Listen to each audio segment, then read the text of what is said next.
The flood hit harder than any warning said it would. By sunrise, half the pasture was underwater. I was checking fence lines when I heard it, this panicked little squeal, coming from a mess of debris near the creek. I thought it was maybe a kitten, but when I pulled back the tangled branches, I found a piglet, soaked, cold, barely breathing.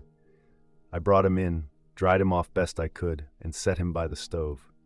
That's when Marmalade came in, my orange tabby, usually skittish with newcomers, but she walked straight up to that piglet, gave him one sniff, then laid down beside him, protective, like she'd been waiting on him.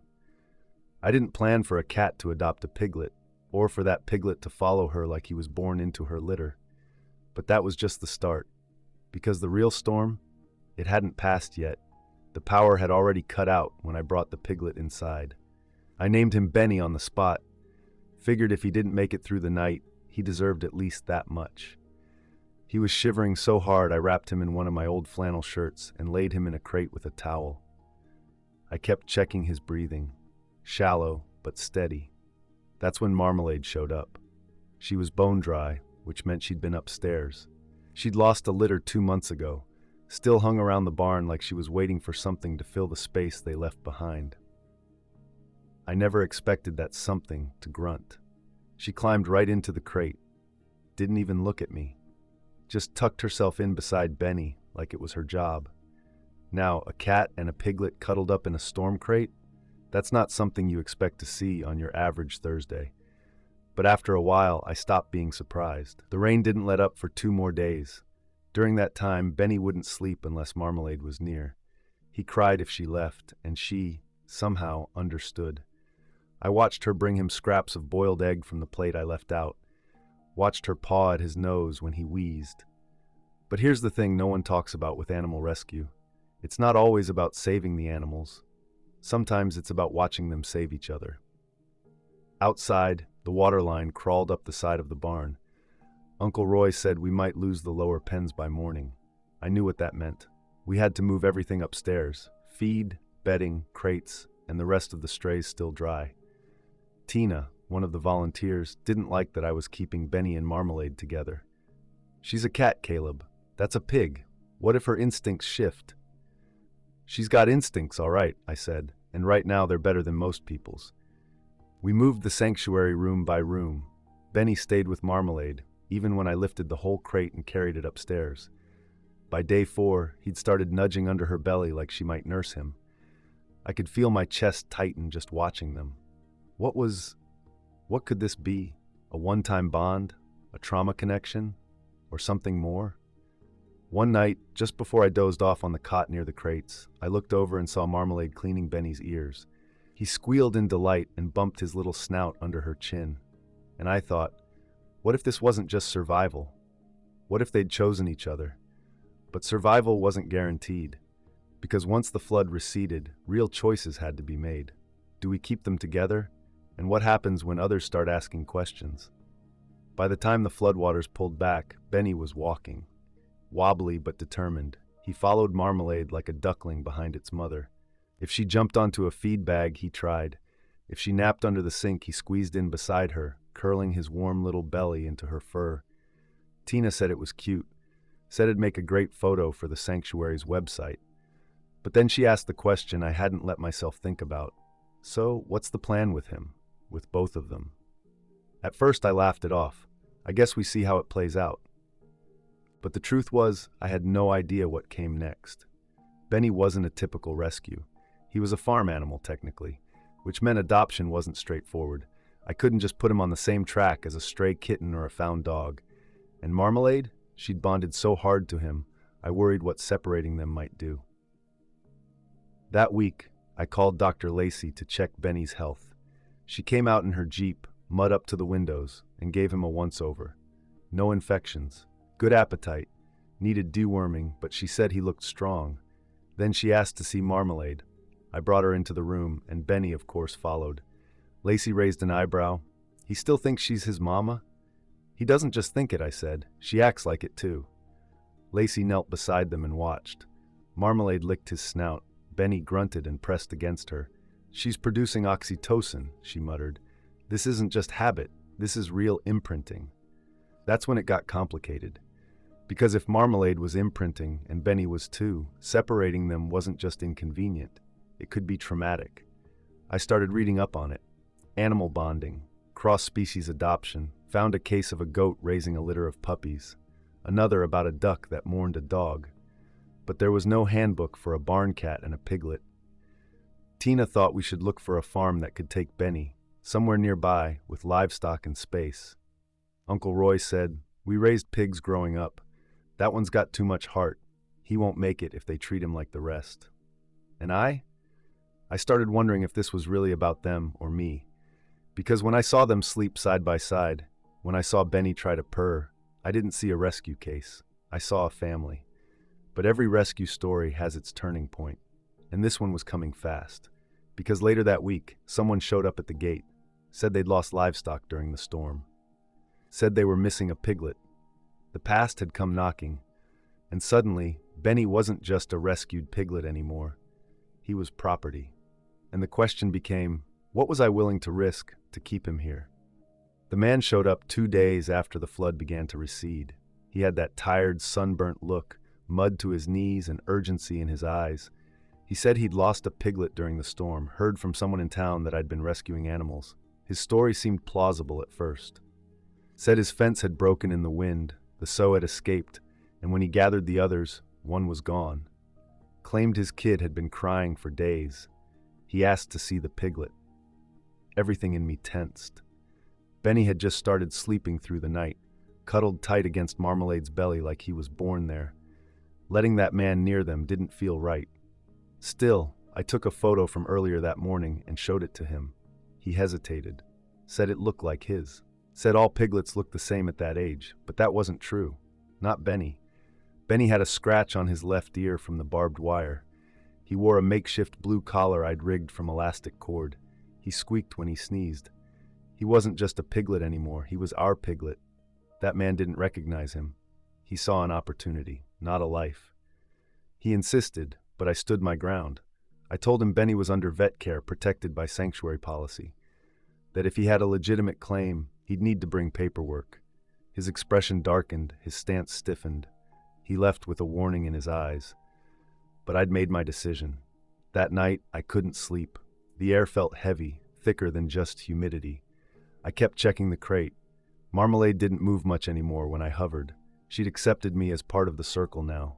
Benny was warm, breathing slow and steady, his tiny snout pressed against her chest.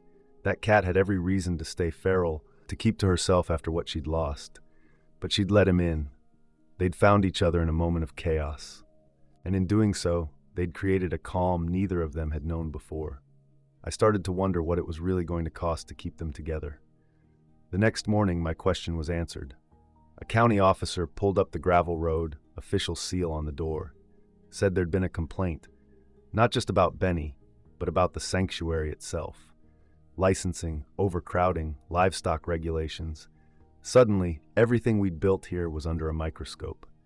It wasn't just about one piglet anymore. It was about whether a place like this could survive at all. Lines had been drawn. What had started as one act of compassion had turned into a fight for legitimacy and for the very soul of this sanctuary. The officer's visit changed everything. What had been a quiet post-storm recovery turned into a rush of paperwork, inspections, and worry. The sanctuary, once a haven, now felt exposed, vulnerable. Every crate, every animal, every footprint in the mud felt like it might be used as evidence. Tina's attitude shifted first. She became more cautious, distant even, checking inventory with her head down and questioning whether we could afford to keep non-essentials. Benny, by that, was high on her list. She didn't say it outright, but her actions made it clear. She saw him as a liability now, not a resident, not family. Uncle Roy, on the other hand, doubled down. He started reinforcing fences, patching crates, hauling food bags like he was 20 years younger. For him, it wasn't about the rules. It was about principle. We saved what needed saving. That was it, no apologies. But I was caught somewhere in between. Every time I looked at Marmalade and Benny curled up together, I questioned whether we'd gone too far or not far enough. Because this wasn't just about them anymore. It was about what they represented. A kind of love that didn't make sense on paper, but made perfect sense in practice. The vet checkups became more frequent. I logged every feeding, every temperature shift, every dose of meds, just in case someone asked. But behind every routine, I felt the pressure building. One misstep and it could all collapse. Marmalade, once a skittish barn cat, had become fiercely protective. She hissed if anyone but me or Roy came near Benny. Even Tina, who'd fed her for months, couldn't get close without being warned off. Benny, too, had changed. He no longer cried when Marmalade left the room, but he wouldn't eat unless she was nearby. He slept deeper now, but flinched at loud noises. The sanctuary's new tension had soaked into him. And then came the letter, folded in a plain envelope left at the front gate. It wasn't from the man who claimed Benny. It was from the county. An official warning. If any livestock was being housed outside regulation, we could be fined or worse, shut down. There was no mention of names, no details, just rules, and a clock ticking. That night, I sat outside the barn with my boots in the mud and my head full of knots. The weight of the rescue world is this. Every life you take in becomes a promise, and every promise becomes a risk. Keeping Benny and Marmalade together wasn't just emotional anymore. It was dangerous, and danger has a way of attracting more of itself. Because the next challenge wasn't a person or a policy, it was a storm of a different kind, one we didn't see coming. The letter might have been the first threat on paper, but the real threat came 3 days later in the form of wheels on gravel, an unexpected car pulling up to the gate. It wasn't law enforcement this time. It was a woman with a camera. Press badge clipped to her collar. She said she'd heard about a cat raising a piglet. Said she was doing a feature on post-storm animal rescues. I should have turned her away. But my mind, exhausted and stretched thin, thought maybe, just maybe, a good story could help.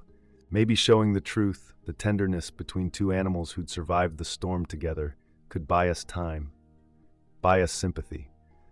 She stayed less than an hour, took pictures, jotted down notes, walked around the sanctuary with cautious eyes. I made sure she didn't see anything out of order, but I didn't have to show her much. Benny and Marmalade were doing all the work. They slept together under the barn rafters, nestled in an old dog bed. The moment she captured that image, his nose tucked under her paw, her tail wrapped around his back, I knew it would be the shot she'd lead with. I didn't expect what happened next. The story hit the local news first. Then it went viral. Cat adopts Piglet, found family after the flood, unlikely bond. It spread like wildfire. People called, people showed up. Donations spiked. Some just wanted to meet them. And then came the others. A rescue group from out of state emailed. They said they could take over care for Benny. Said he'd be better off in a proper livestock facility. Another group said we were blurring the lines, letting emotion override policy. Then the county followed up. Now that the piglet was on record, they were requiring an inspection, proof of ownership, updated licenses, separation of species. The sanctuary, once quiet and overlooked, was now under a spotlight, and that spotlight burned. Uncle Roy tried to keep things running like normal, but he wasn't sleeping. Tina started skipping shifts. She didn't want to be on the wrong side of something that might implode. I was left juggling everything. Vet reports, permits, contingency plans, and through it all, Benny and Marmalade just carried on, oblivious to the pressure surrounding them, trusting each other without question. I started sleeping in the barn most nights, not because I had to, but because I couldn't bear the idea of them waking up one day to find the other gone. What I didn't realize then was that the pressure wasn't just squeezing me, it was leaking into everything. Because on the 5th morning after the article ran, I came into the barn and found the crate open. Marmalade was gone. No blood, no signs of struggle, no paw prints, just emptiness, and a piglet who didn't understand why the only world he'd ever trusted had vanished. When I found the crate empty, something in me went hollow. The barn, usually buzzing with morning noise, grunts, meows, the low shuffles of animals waking, suddenly felt too still. Benny was pacing. He let out short, panicked squeals, spinning in place, searching the corners, sniffing the empty blanket where Marmalade had slept just hours before. I checked every stall, every corner of the loft. Nothing. Outside, the ground was muddy but undisturbed. No paw prints, no broken fencing, no signs of injury or struggle. It was like she had simply evaporated. But animals don't just vanish. The guilt hit me fast and hard. I'd open this place to the public. I'd put them in the spotlight. Maybe someone saw the article and thought they'd rescue her. Or maybe, worse, someone saw her as a problem to remove. And just like that, the weight of every decision I'd made came crashing down. I'd let the world into their story, and now one of them was gone. Benny's behavior shifted immediately. He refused food, wouldn't rest. Every sound sent him running toward the door. Every shadow made him pause. He didn't squeal so much as whimper now, a low, broken sound that somehow felt worse. I stayed with him through the night, trying to calm him with the same routine Marmalade used to give him. Slow strokes along the spine, a folded blanket warmed by hand. But I wasn't her. He knew it, and so did I. Tina finally came back that afternoon. She saw the open crate, the blanket untouched, and she didn't ask any questions. She just stared. Later, she left without saying a word. Uncle Roy suggested setting traps, soft ones, baited with fish. Maybe she'd wandered. Maybe she was looking for something old, some instinct calling her back to where she'd lost her first litter. I wanted to believe that. But what I really feared was that she'd run because things had gotten too loud, too watched, too far from what she trusted. And maybe I was the reason for that shift. Maybe I'd loved them too visibly. For the first time since the flood, I found myself questioning whether keeping them together had been the right thing after all. Had I forced a bond for my own need to see meaning in the chaos? Had I mistaken comfort for purpose? Benny didn't know how to be without her, and I didn't know how to help. But in the quiet hours between dusk and dawn, I noticed something else. Benny wasn't looking out the door anymore. He was looking at me, still crying, still trembling, but staying close. And I began to wonder, was love only real when it looked like Marmalade and Benny together? Or could it change shape even when part of it disappeared? And just when I started to believe she was gone for good, something strange appeared at the sanctuary gate. A sign, a message, or maybe a clue. 3 days passed without Marmalade. By then, hope had started to feel more like denial. Benny still wouldn't eat unless I hand-fed him. His body looked smaller, his eyes duller. He was shrinking without her, in ways I didn't know how to fix. That morning I walked the property again, barely expecting to find anything. The traps were still untouched, no fur, no droppings, no movement in the brush. Then at the gate, something stopped me cold. Tied to the post with baling wire was a strip of flannel, familiar, faded red, my old shirt. The same one Benny had been wrapped in when I first found him. It was clean, folded tight, tied like a message, and beneath it, wedged between the slats, a single orange tuft of fur. Not caught randomly, placed. It wasn't a note. It wasn't a demand, but it was deliberate. Someone had her. My thoughts spiraled. Had she been stolen? Was someone watching? Had the article brought more than attention? Had it brought danger? There were no cameras, no footprints in the mud, no tire tracks. Whoever left it knew the layout, or they were careful enough to erase every trace. I brought the fabric inside. Benny sniffed it immediately. He let out a strange sound, half grunt, half sigh, and curled around it like he finally found a piece of her. It was both relief and torment. She was alive, probably, somewhere. But where and why? I spent the next night combing online forums, local groups, anywhere someone might post about a found cat. I even checked shady classifieds, thinking maybe, just maybe, someone had tried to sell her. Nothing. But the next morning there was another sign. Not physical this time. Behavioral. Benny had stopped pacing. He stayed near the crate again, sleeping longer stretches. But the biggest change came when I opened the barn door. He didn't run toward it. He didn't look for her. He just looked at me. Like he was done chasing ghosts, like he needed something now that wasn't tied to memory. That terrified me more than anything, because what if she was out there? What if she was waiting, trying to come back, and he gave up before she could? And what if she wasn't coming back? Would I have to teach him how to stop waiting? I walked the fence lines again at sunset, heart heavy. That's when I saw it, just beyond the tree line, where the ground still held water and the brush grew wild. Something moved. Quick, low, orange. I froze. It didn't reappear, but it was enough. Enough to make me believe I'd seen her. Enough to reignite the ache. She was close, and something was keeping her away. I couldn't just sit and wait anymore. If the bond between them had meant anything, I had to prove it. Even if it meant risking everything to bring her back. I started waking before dawn, not from rest but from urgency. Each morning felt like a chance I couldn't afford to waste. If Marmalade was out there, then time was no longer just something to track. It was something to outrun. I revisited every hiding spot around the sanctuary. I searched trees, culverts, even abandoned storage sheds half buried by flood debris. I brought her food, left bedding that still carried Benny's scent. Nothing moved, nothing responded, and yet I felt watched. It wasn't paranoia, it was a shift in the air, a heaviness in the silence that made my skin tighten. Something about the way objects were left, subtle things out of place. The gate latch turned backward one evening, a scoop of feed missing, footprints on the barn roof I hadn't left. I couldn't be sure if it was Marmalade or someone else. Inside, Benny was still shrinking, less in body now, more in spirit. He'd stopped crying, but that silence didn't mean healing. It meant closing off. When I walked by his crate, he didn't lift his head anymore. He ate mechanically, slept often, and barely responded to the animals around him. Even Radar, the one-eyed barn cat who occasionally visited, couldn't rouse a grunt out of him.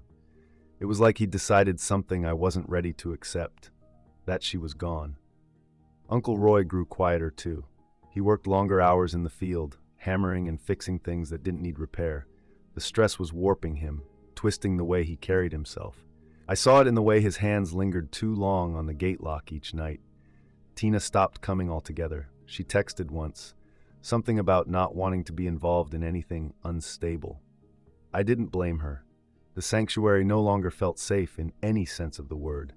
But I stayed, because Benny stayed, and because if I left, even for a minute, I might miss something. One night, after the fourth fruitless search in the woods, I brought Benny's crate out onto the porch and let him sit beside me. The air was thick and warm, heavy with humidity and the scent of wet pine. He didn't move much, just rested his head against my boot. But then a sound stirred from the brush, a low rustle, deliberate and slow. He lifted his head, not with panic, with purpose. Something clicked. He stood, walked to the edge of the porch, and stared into the dark, his little body still, focused, waiting. He knew. He felt her. And for the first time in days, he looked alive. I didn't sleep that night, because I knew the moment was coming, the one that would demand a choice, to stay within the rules, or to follow the invisible thread between a cat and a piglet that somehow still held tension, even stretched through silence and distance. By morning, I had a plan. But plans have a way of folding under pressure, and the sanctuary was about to face its biggest pressure yet. By sunrise, I had made a decision, not just a plan, but a line I was willing to cross. If Marmalade was alive and if Benny still felt her, then I had to act on that bond. No more waiting. No more hoping someone else would do the right thing. That morning I left a note for Uncle Roy and drove the back roads, looping slowly through the woods, around broken-down sheds and past overgrown pastures.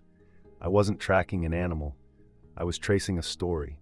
And that story led me to the edge of a neighboring property, one owned by a man known for keeping to himself, the kind who boarded up windows during storms and didn't attend town meetings. Behind his fence, in the corner of a slanted barn, I spotted a flash of orange. Low, careful, watching. Marmalade. I didn't move. I didn't call. I just stood still. She didn't run. She didn't come closer. She stayed exactly where she was, as if she wanted me to see her, but not take her. It wasn't just fear. It was something else. A pause. A barrier I didn't understand yet. Back at the sanctuary, I felt torn in half. One part of me wanted to go back and break down the door. The other part knew any reckless action could threaten everything. The sanctuary's fragile standing, Benny's stability, even Marmalade's safety. That night, Uncle Roy said nothing as I sat with my head in my hands.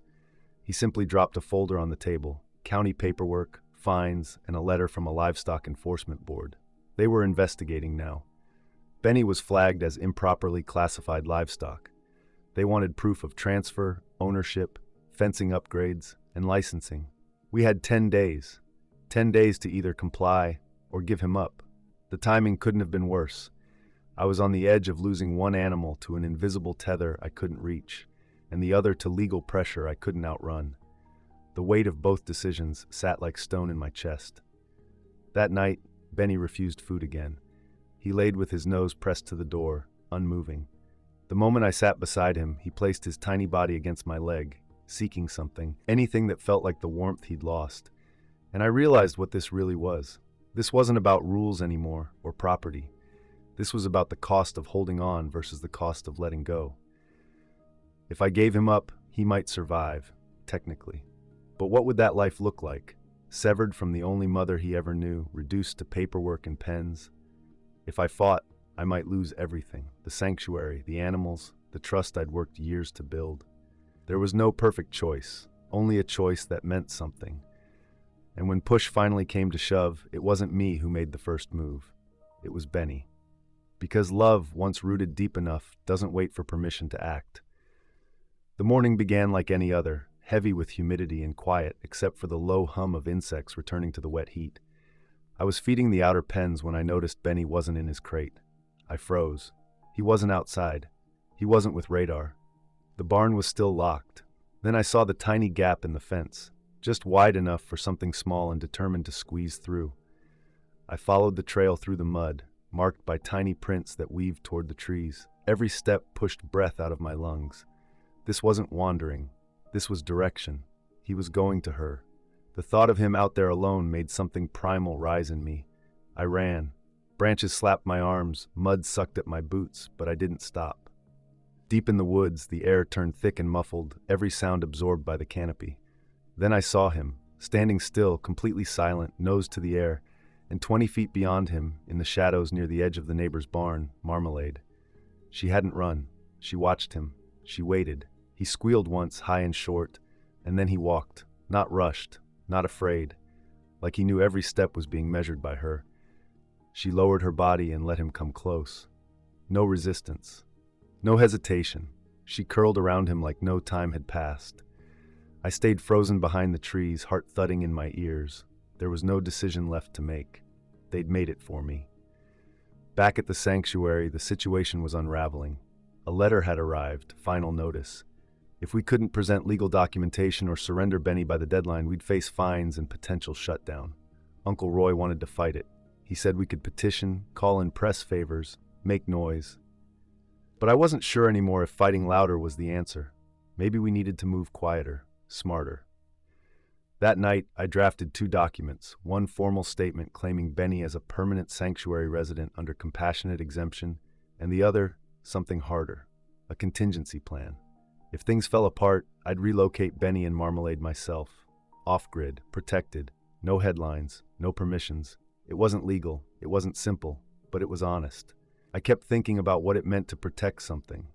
Not as a rescuer, not as a caretaker, but as someone willing to disappear from the system if it meant one bond could stay whole.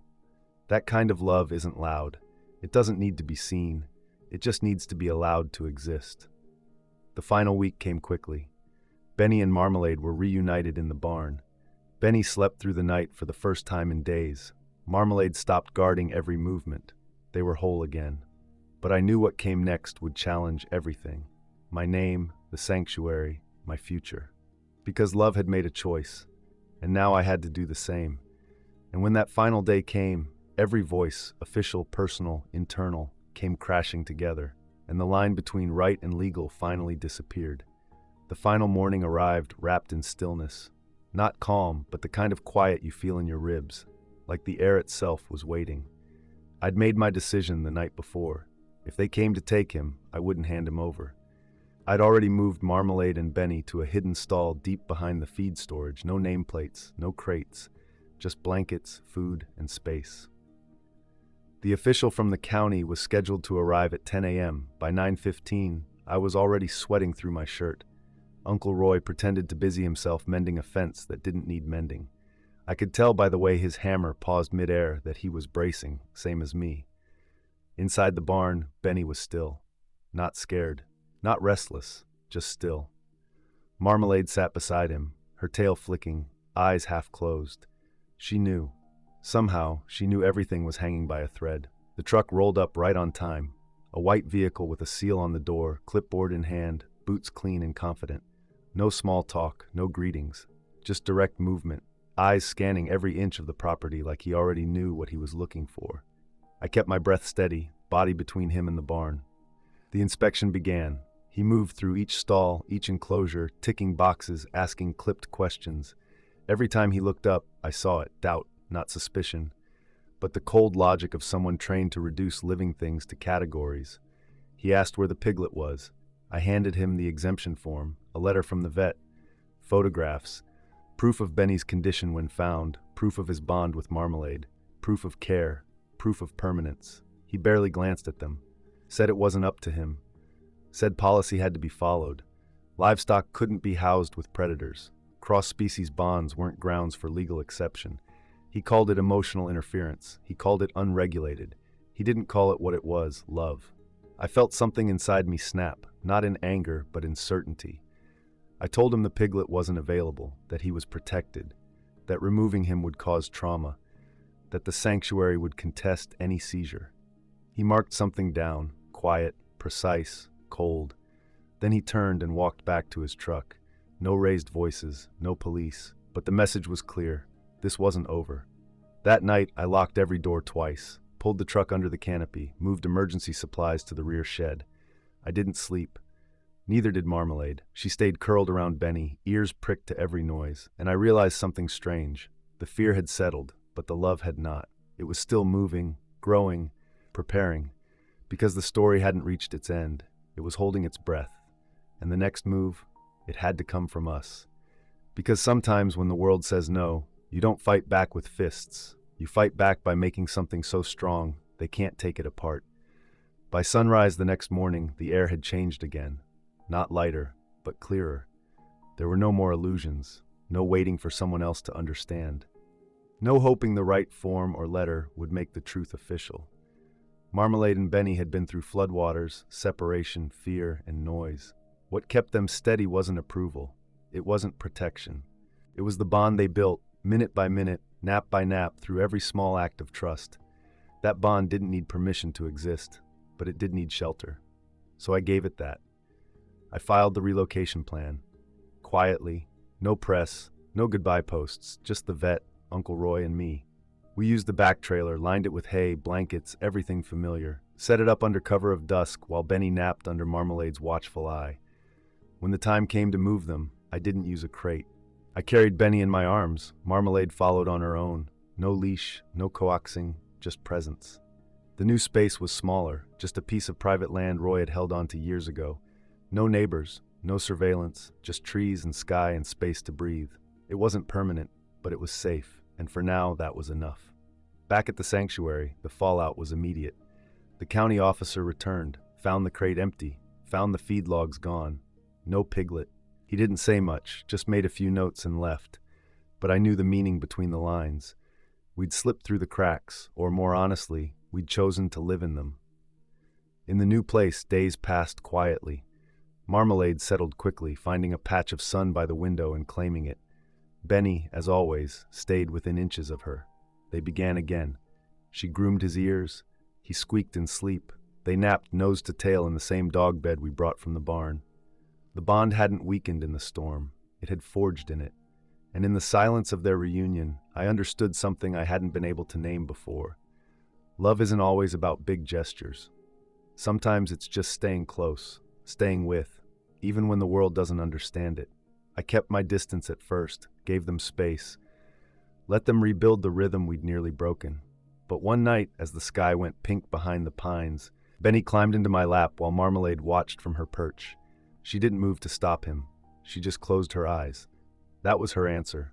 Not ownership, not surrender, just trust. And that's where the story closes. Not with a fight, not with a finish, but with a beginning.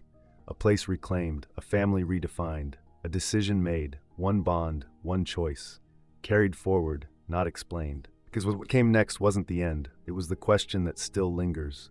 What happens when you love something enough to rewrite the rules? There are some stories that beg for neat endings, wrapped in clarity, tied in certainty. This wasn't one of them. What happened with Benny and Marmalade didn't fix anything. It didn't change the rules. It didn't reform the system or make headlines anymore. But it changed me.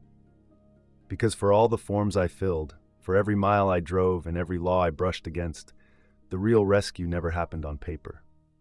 It happened the moment I stopped trying to fit love into a format that made sense to others. It happened when I let two beings, one with paws, one with hooves, teach me that connection doesn't need translation. They're still together. Marmalade still curls her body around Benny each night. He's bigger now, stronger, more playful, but she's still his anchor, and he's still her reason to stretch when the sun hits the porch. They don't need words to prove anything. They don't ask for validation. They simply exist, together. The sanctuary is quieter now, fewer volunteers, less attention. Some of that was by choice, some of it wasn't. But in the quiet, I've found something deeper. The kind of peace that comes from knowing you've protected something fragile. Not for applause, but because you couldn't imagine living with yourself if you didn't. People still ask sometimes. They send emails, curious messages. What happened to the piglet and the cat? I never give the full story, I just say this. They're okay. They're together. And that's enough. I won't pretend this journey didn't cost me something. It did. Time, resources, trust, a bit of sleep. But it also gave me a reason to keep going. Not just for them, but for the next creature that stumbles in from a storm, and the next one after that. Because rescue is never really about one animal. It's about the choice to show up when no one else will. It's about building something gentle in a world that often isn't. So if you followed this story to the end, thank you. Not just for watching or listening, but for caring. Because the truth is, stories like this don't survive without people who believe in them. And somewhere out there, maybe there's a bond forming right now. Between two souls no one expected to fit together. Maybe it's already happened. Maybe it's yours. If this story stayed with you, let it move you too. Share it. Remember it. And the next time you see something small and trembling, don't ask who it belongs to. Ask who it needs. Because that's where rescue really begins.